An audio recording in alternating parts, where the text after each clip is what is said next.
Yeah, interrupt your day. We may be at crew. We're gonna have to do the whole thing. All right, we're ready? Turn on, yeah. Turn on? All right, okay. All righty then. Okay, we are in lesson 5. A good lesson. Jim was supposed to be here, but he had a issue with his dog went crazy and went while running down Market Avenue. So he is trying to. He's a very old dog, so I don't know what's going on there. So we'll see what. I'm sure I'll get the lowdown here over time. But that could be a very dangerous situation with cars and whatnot for sure. So it's not a good situation. But anyway. Dog's got a bad heart, so. Yes. So anyway, really good lesson on whispering and backsliding, or backbiting, I should say. When I was going through the lesson, what I'm going to do this morning is I broke everything down on the lesson and just kind of had talking points, and we're going to answer the questions, but as I'm going through, you'll be able to take and fill in the blank as we're taking and discussing things. And obviously, everybody does a pretty good job in participating and stuff. So I'm sure there's a lot to say on this topic. Okay. We're going to start off with Proverbs 18, verse 21. Okay. 18 and verse 21. Can somebody read that? Death and life are in the power of the tongue, and those who love it will eat its fruit. Okay, what does that mean to you? When you read that, what comes to mind is, it uses the word power. Okay, so obviously that is a very distinctive word. It really describes something, right? It has a lot of potential. Okay, so what does that mean? What does that verse say? What's this power that we're talking about? The book mentions personal accountability. Yeah. We have to be accountable for the things that we say and the things that we do. Exactly. Excuse me here. So, accountability. Okay, what else? I was going to say the tongue is a very reason for power is, you can say things that you don't really mean. It just kind of flows off the tongue, as people say. Okay. So you got to keep control over what you say, or you end up eating your words later. Is how I. Oh, we all have those moments, don't we? Yeah. Yeah, for sure. What else? Because action will change. So it can lead someone to life, it can lead someone to death. Okay. Hurt, it can heal. What comes to mind is the idea we can use the tongue either to encourage or to tear down, right? That's the brunt of it, right? Either we're going to use it for good or we're going to use it for evil. And it really truly is hard to control, right? Because when your thoughts flow into your mind, right, you just have a tendency of, it just seems, gravity takes effect and goes, that's how I look at it. Gravity takes effect and boom, before you know it, you're blurting out what you're thinking. Sometimes that's not a good thing too. Okay, I know it's caused me many problems in the past. Yeah. I feel like sometimes we forget we're allowed to have an opinion. Yes. We don't have to say. Exactly. And that's kind of the best way I think I thought about it, or tried to approach it is, it's all right to have an opinion, and it's it's also okay, you don't have to let other people know what your opinion is. And sometimes that's I was watching this program, and it goes right along to what we're talking about with talking and speaking. And this guy, he ended up taking and spending the night at his ranch. And of course, they're old traditional type of ranch, and everybody sits down for breakfast. Well, they don't know him at all, okay? And so he's just like a stranger coming in at the breakfast table, and nobody's talking. Nobody's talking. And he's like, nice day, right? You know, and silence. You know, wow, this is a nice ranch. And they're just eating. It's a father and some sons and a daughter, and they're just eating. And they went through this whole scene where nobody said nothing. And everybody was done. They left except for the dad. And he goes, I don't know why everybody has a need to talk. He says, and what really needs to be said, you know? And he used an example that happened the night before. Everybody knows about what happened, so why discuss it, you know? And sometimes I wonder, like you were saying, the idea that there are just things that we don't need to share, we don't need to discuss, we don't need to talk about. You know, when we open it up our mouth, make it for a purpose, right? To encourage, to do good, or whatever, not to tear down. And it's easy to allow your emotions to take and get the best of you because you need a release, right? Sometimes, right? And that's not the appropriate time to take it and do that, right? Just be wise in what we talk about and choose, be particular in what you choose.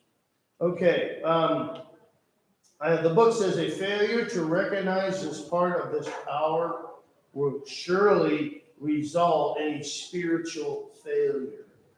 Okay, we're going to discuss some of these failures spiritually, this morning. Someone read Proverbs 15 and verse 4. Okay. Dylan, can you read Proverbs 15 and verse 4? And Judy, can you read James 3 and verse 5? James 3 and verse 5. Proverbs 15:4. A wholesome tongue is a tree of life, but perverseness in it breaks the spirit. Okay, James 3 and verse 8. 8, Yeah, 8, I'm sorry. a double-minded man is unstable in all his ways. Okay. 3 and verse 8, for the tongue can be no man's tame. It is unruly, evil, full of deadly poison. James 3 and verse 8. All right, so, the challenge, I think, for all of us, okay? The challenge is for each and every one of us is to transform our hearts to render our tongues as instruments, okay? When you're playing an instrument, and we've heard that expression many, many times, right? An instrument. Well, when you're playing an instrument, who's doing the controlling? Right? Really, when it all comes right down to it, we're in complete, right? And so, we need to make sure that our tongues are that instrument for righteousness, okay?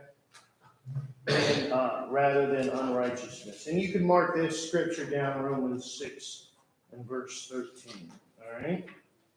All right, so let's look at this idea of whispering and backbiting. Okay. All right. Let's read Romans chapter 1. Okay, and verse 29 through 30. Let's go there. Romans chapter 1. Yeah, you said about the control of the tongue. Mm-hmm. You take a hammer, accidentally hit your finger, mind is in control of your tongue. You can be full. But your body has control of your tongue, it's going to get, it's going to get out. When they say something stupid stuff. Our bodies control, our bodies try to control itself sometimes, but our minds have to step in and control the body. I don't know if that makes sense or not. But a lot of times, things are done out of emotion or just let the body fly. But our mind should be trained right, would tell us not to do that. It's a good thing, right? Yeah, I kind of get what you're saying a little bit, I think, I always wonder about that with children, and the environment, the nature versus nurture argument, but when they're raised in certain environments, and do they, because what you're talking about, I think, is just your natural response. Yeah. And what is your natural response? Because I think you have control over that. Is your natural response to swear if you hit yourself with a hammer? Or is your response to not, to control that and to respond in a different way? I always wonder about that in regards to children, how they respond in the environment they come up in, if they never had that type of influence, if they never grew up around that type of language and stuff, are they more prone to naturally respond better or to respond with how we would think the world would respond? That, the answer to that, but I feel like it has to happen, but, It does. It has to be, It does. yeah. By working with school districts and schools, yeah, I had at-risk kids, so they were brought up in challenging situations, and that was their life. But they knew they come in my room, that wasn't going to be. We had ground rules, but yeah. So Kyle, yeah, it happened. A child is just absorbed, we talk about that all the time, right? And children absorb things, and if they're in that kind of environment, they're naturally gonna catch on and absorb that kind of behavior. And it really, it's a learned behavior, that's why we're talking about the topic that we're talking about, right? It's learning, But for okay? a Christian, as a man thinketh in his heart, so is he. Yes, For a right. Christian.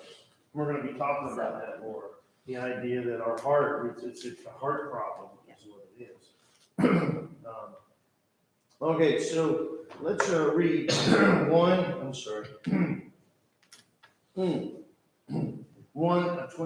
30. Yeah, I'll read it. It says this, being filled with all unrighteousness, fornication, wickedness, covetousness, malicious, full of envy, murder, debate, deceit, malignity, whisperers, backbiters, haters of God, spiteful, proud, boasters, inventors of evil things, disobedient to parents. Okay, so we could see there's a lot of bad things right just been said in those things, but how many of those things do we actually see? Not even in young children, but in adults. One thing that I like, I had this discussion with Justin. I had this discussion with Justin when he got married. I said, you're taking two families and bringing them together and forming them. Okay? When somebody is converted within the church, they're out there. Now they're coming into the family of God. That's a big transition to make. Just like any marriage transition, right? Somebody, where things were done over here. Okay, now, you got someone else involved. They may have done certain things here. So now you have to take and try to do what's right. Well, people are coming from out the world. They got to make a total 100% transformation. That's even got to be even harder. And so how important is it for us to make sure that we are the ones that take and be the examples to help them, to get them where they need to be. And if we're not there ourselves,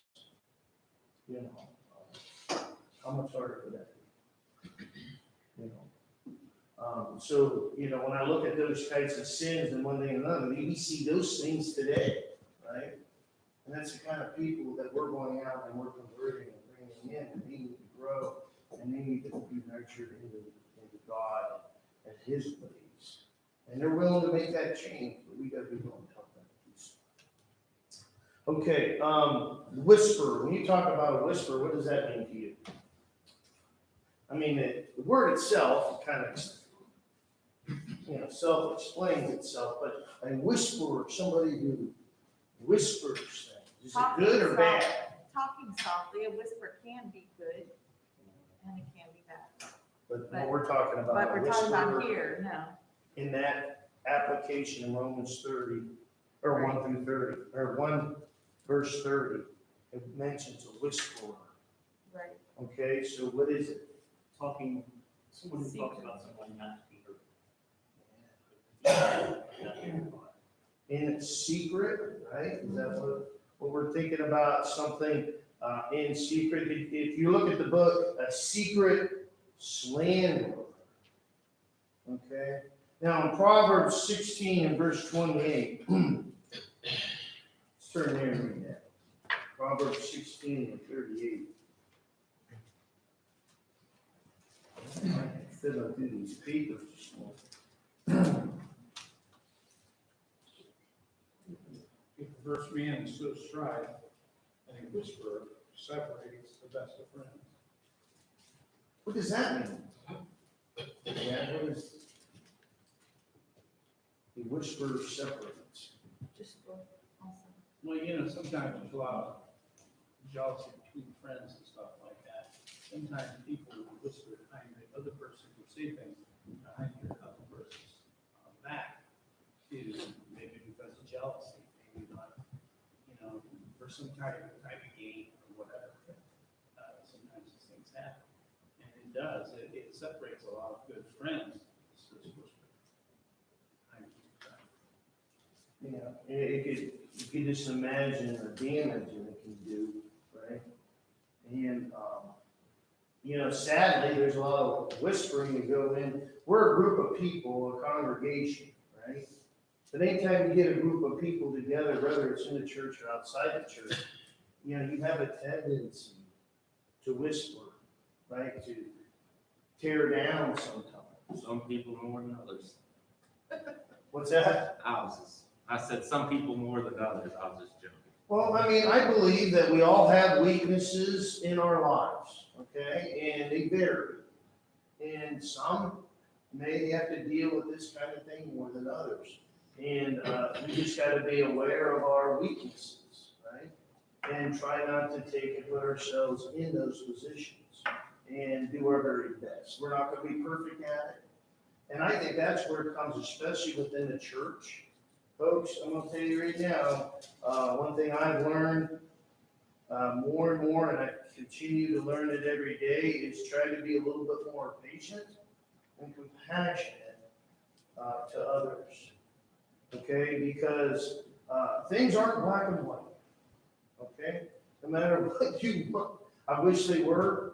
They're never black and white. There's different variables and different circumstances. Things hurt more than others. That may hurt you more than maybe somebody else. I'll tell you what, you know, people that are talkers, I'm a talker. You know, that's, I do that more than I should. What am I talking to? But I have a, in my older years, maybe you thought about this more than any other time, that when you start getting ready to say something about someone else, you think about it. You know, would you like that said about yourself? I mean, the whole thing of it is, and even if it's true, you know, it puts a different light on somebody else's feelings about the person you're talking to. Mhm. You know, it just sheds a different light. And so, whether it's true or not, maybe we ought to take it and just be conscious that, you know, maybe we just shouldn't do that. Turn to Romans 8, right, Proverbs 18 and verse 8. And Dad, read that one, because that's exactly what we're talking about. Proverbs 18 verse 8.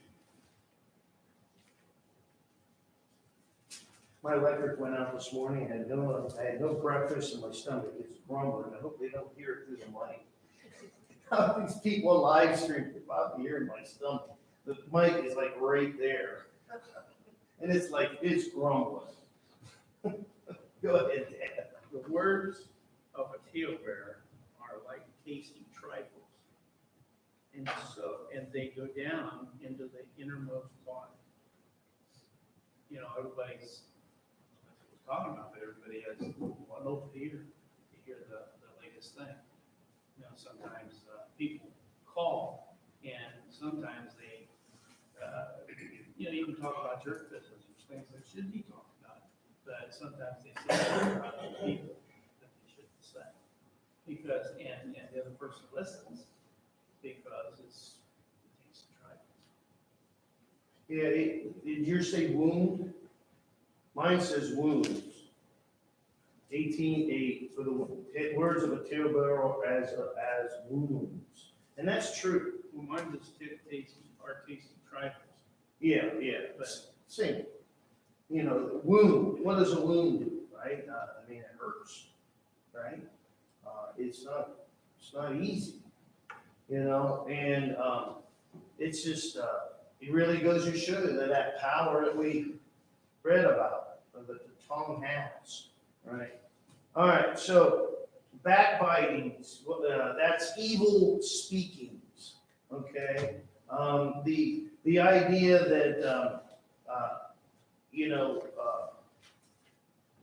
we look at it as something as a verbal attack, true or false? A backbiting, is it a verbal attack? True. Yes. Is it something else? Okay. What does this word backstabber mean? Talk bad about someone behind their back. Either friends and then just turn around and talk bad about them, or, do something against them, or. I think it's more of a betrayal of trust and relationship. Can you imagine having a congregation with no trust?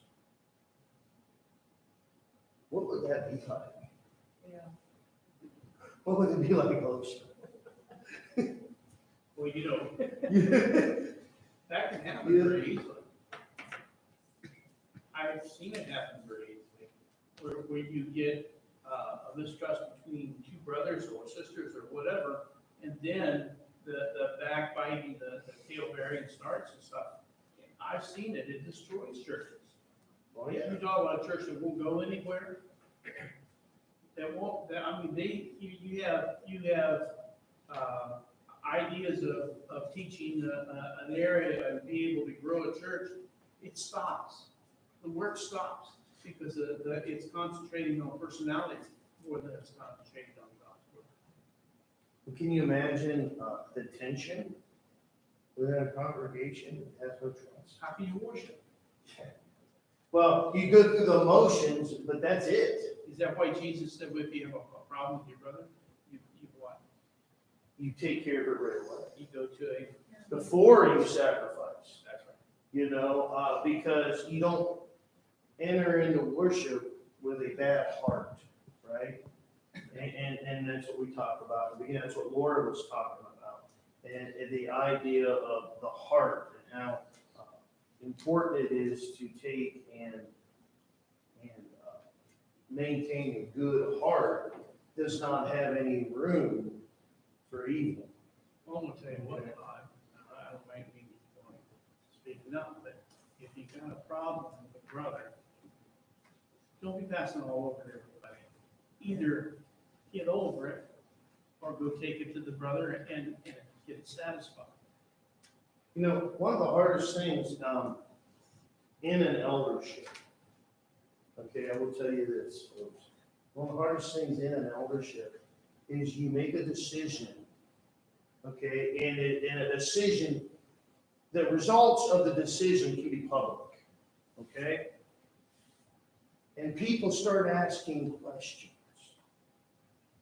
Folks, I mean, we talk about trust, okay?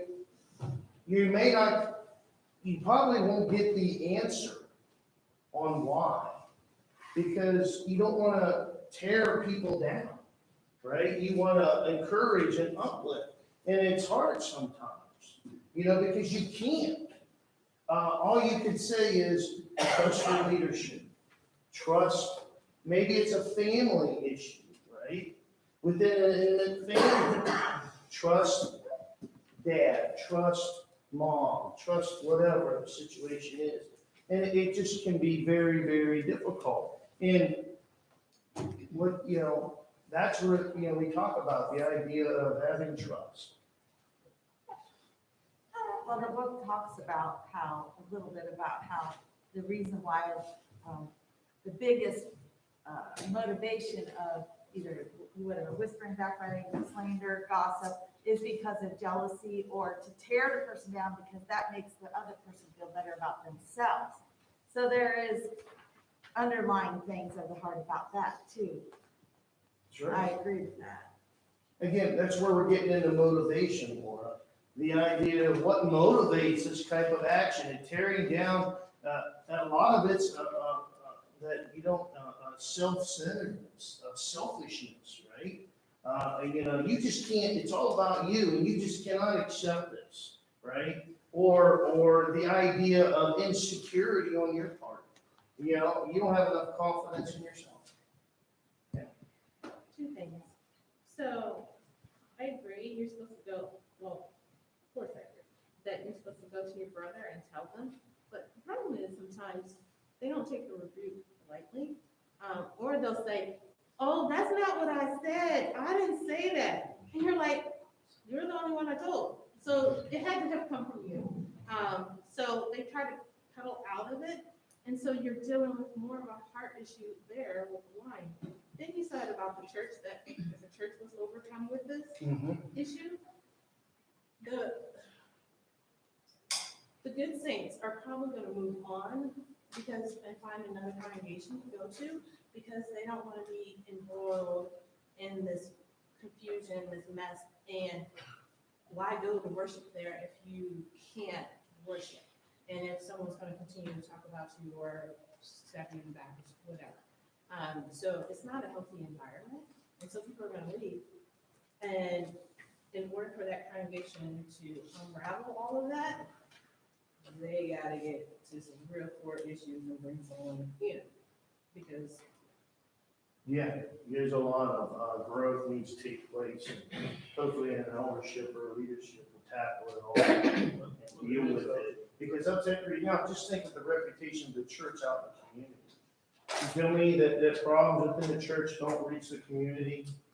I mean, we're in a blindfold, if you will. Okay, and so, a reputation of the church in the public eye is very important as well. Maybe this leads us into if you're talking to people that are not Christians, that are not members of the church, you talking about members of the church doing something, or doing something, or whatever. Yeah. I don't care if it's a mother, father, or sister, brother, or whoever that might be that you're talking to, you're still taking and saying things, bad enough saying things to your own sister and brother. They're going outside the walls of the church. Mm-hmm. I mean, the people. You don't hang the church's laundry out to dry. No. You don't do that. We justify a lot about what we say, I think. And I'm guilty of this too. And then the book talked about that as well. You feel like, oh, you have to say something because you're concerned about the person, to the other person. Yeah. And I think we all fall under that. Yeah, we justify the action, Right. some any way we can to, and so, it becomes a problem. And we can't do that. One thing that motivates this type of action, whispering and backbiting, is if it's secret, is there low accountability for that? I mean, eventually things get out, folks, we understand. But the risk to the whisperer, yeah. To add on to what Laura was saying, And sometimes we forget, we can have a good heart about something and still be wrong. Yeah. So, we can want to help someone else, but in that effort, we do something wrong by talking to someone else. What defines the character of somebody who makes a mistake? How they react to it. Yes. How, good answer, how they react to it. What happens if somebody makes a mistake and a brother or sister makes it right? Think about that. How we will view that person. They made it right. Right? And we should be rejoicing in that situation, number one. And it really shows their character in trying to take it. And that's why Jesus, talked about, told those people, whoever, the woman that was caught in adultery, they were going to stone her. What did he say? First man without sin, cast the first stone. You can see a reaction in the prodigal son, that instance, the reaction of somebody who repents and actually tries to straighten out their lives, of the father and of the brother. The father welcomed him with open arms because he's coming back and he's going to go in the right direction. But the brother was mad. He was upset. And that's sometimes it's the two reactions. Now we're on this idea of the motivation and the temptation to slander, whatever.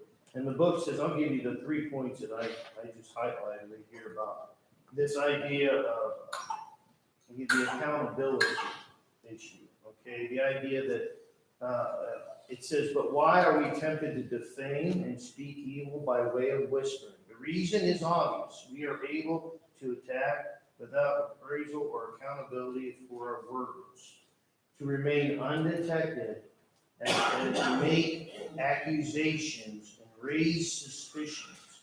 Raise suspicions. Yeah. Now, that's an interesting description. Can you have suspicion of somebody? Sometimes these things go crazy and we lose control of this kind of stuff, right? And it may not even be true. Okay?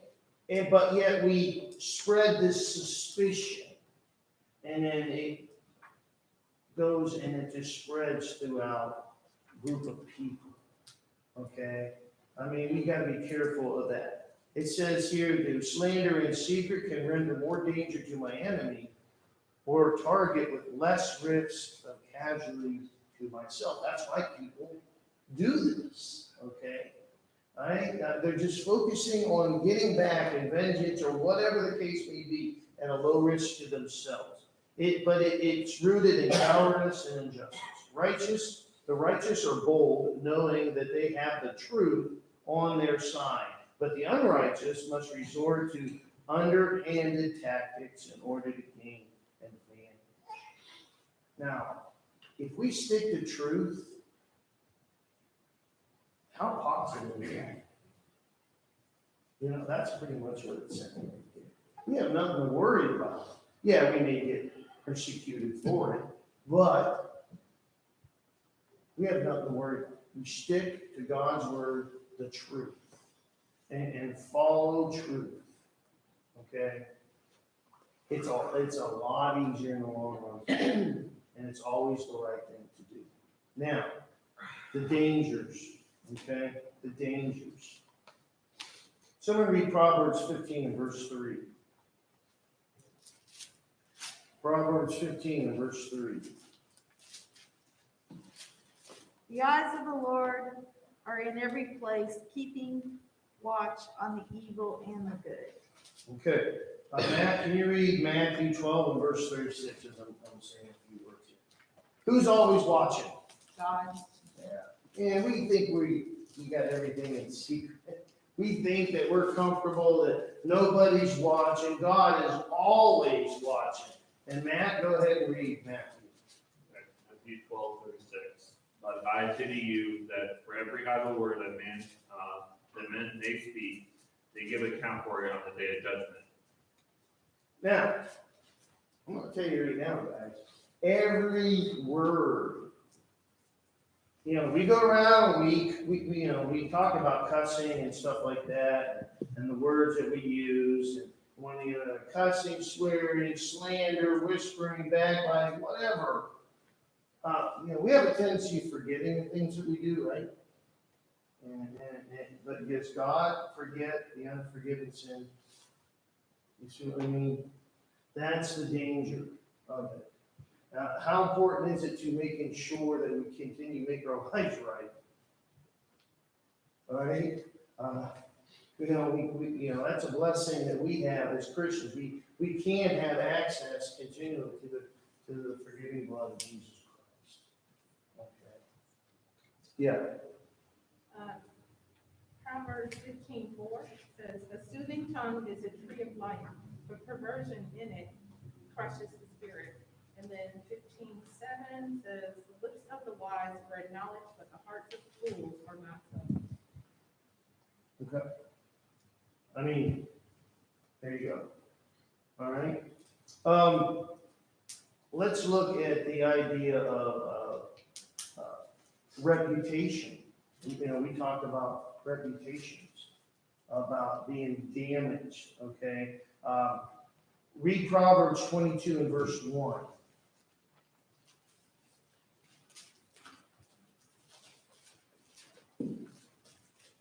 Timmy, can you read that? 22 and verse 1. Proverbs 22 and verse 1.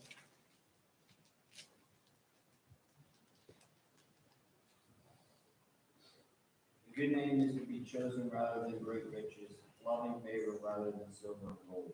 Okay, look at the value of one's reputation. God emphasizes this value of a reputation. How long does it take to build a good reputation? 24 hours. 12 hours. Day. What is it, guys? Years. How quick can a reputation be destroyed? You know, I mean, we see that in our even politics, you know. I mean, in the media and different things like that, it's awful, just awful. But, you know, look at the reputation of the church, we talk about that. You know, if you don't think about yourself, folks, think about the church. Okay? Before you do something, think about the church and what it will do to the church. You know, the reputation of the church. How can we go out and say, yeah, I'm from Marble Church of Christ, and they all know a bunch of scandals, stuff that's happening, you know, I don't know. You know, don't tell me we would be held accountable for that. A lot of things that can be said. Okay, let's look at the idea of the friendships that it destroys. We talked about that before. You know, let's read Proverbs 17 and verse 9. 17 and verse 9.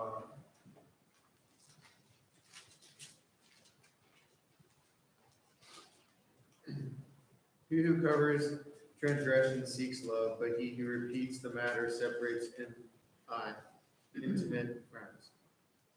Separates the very friends. You know, I mean, this is just common sense, right? Common sense stuff. You know, they're even at work. You know, I see people at work tear each other down, and then you're like, well, I thought they were friends, right?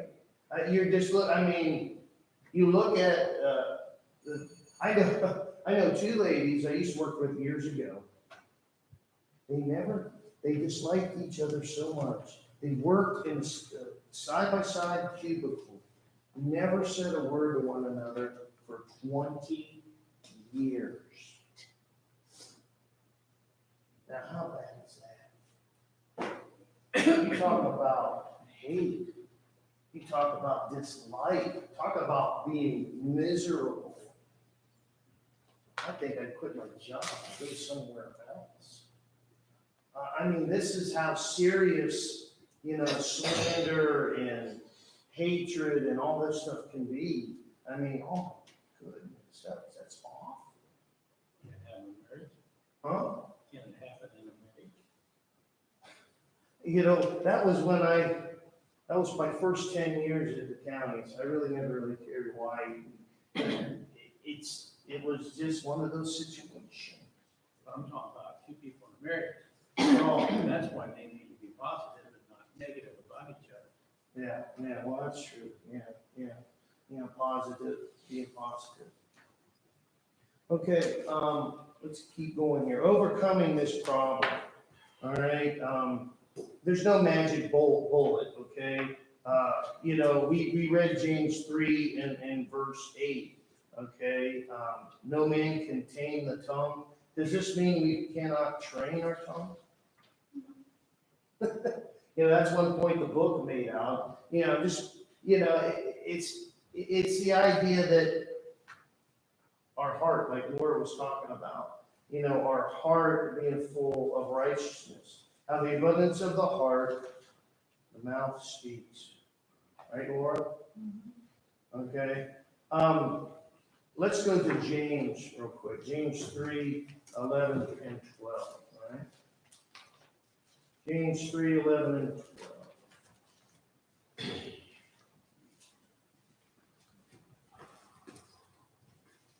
Isn't there a verse in the Bible about the mouth is where you speak evil and you speak? Don't say that again, Laura. Isn't there a place in the Bible where God talks about the mouth speaks evil and can speak good or something? Isn't there a verse in the Bible James where it talks? 3:10, What's that?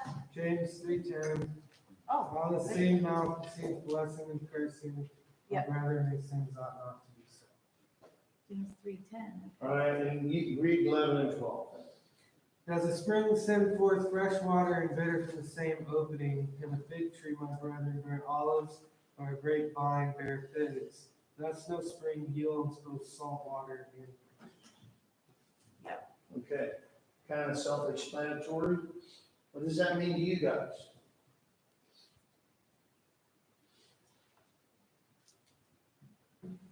Can't let both things flow out of the same mouth. You can't be, you know, a blessing yet still curse others. Yeah.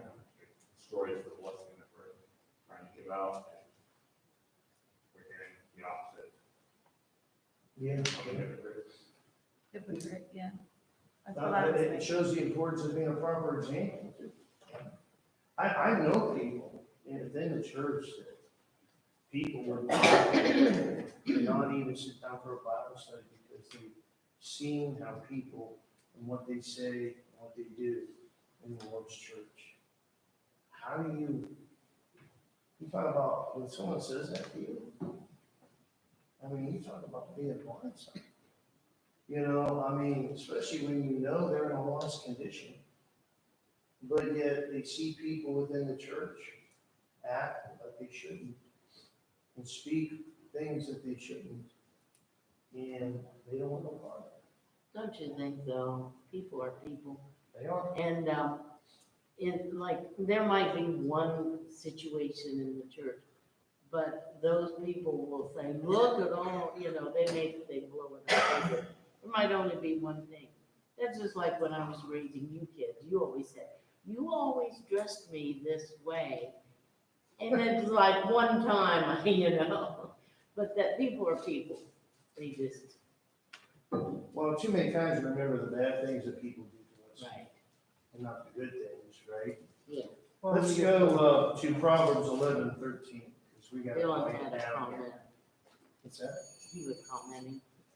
I just said the world puts us up on a little bit of a pedestal, like they expect us to be held to a higher standard. than Oh, them. yeah. And we should Yes. be held to a higher standard, but in that, they also look at us as saying like, well, because you're saying you should live like this and live to this higher standard, you're saying, you know, you don't make mistakes.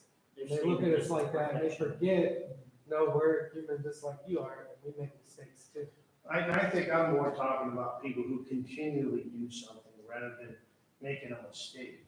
You know, if we continue living our life one way here and another way out in the world, and we continually do that through our actions, then people see that, right? And they know that. And it will be hard to take and try to convert people in that name. People need to understand that the church is not meant to be a hospital for spiritually sick people. We're all sinners. We're members of the church, and we're part of the church to take and try to make our life better. That's what I'm. Read that Proverbs 11, verse 13. A talebearer revealeth secrets, but that is, okay, basically, if we love somebody, we're not gonna be doing these kinds of things. Ourselves, like Lord said, what's matters, and what's in our heart, then will come out of our mouth. Can I just say this one thing? Someone told me years ago about a tube of toothpaste. Have you ever squirted out the tube of toothpaste but got too much and tried to put it back in? It's not easy. And what we say really affects people, and you may be forgiven, you may ask for forgiveness, but they don't forget, I think, all the time. All right, one last thing. We must commit ourselves to church discipline, folks. That's just the key to keeping the church right. Has to enact the discipline. Now, if you go to 2 Thessalonians 3, 6, and 14, it talks about withdrawing from brethren who walk disorderly. The church must enact this discipline. It's just not a small matter when it comes to slander, when it comes to whisperings, when it comes to being a storyteller, right? Against people, sowing discord. It's one of the abominations that the Lord hates. We need to take and enact discipline. So the last paragraph of the book talks about that. And I can tell you right now, me and Jim are dedicated to making sure that the church remains pure. And we'll do whatever God wants us to do to make sure that happens in leadership. So, a lot of stuff. We didn't get the stuff in here, but let's all try to do better and try to take and make sure that we watch exactly what we see. Thank you very much.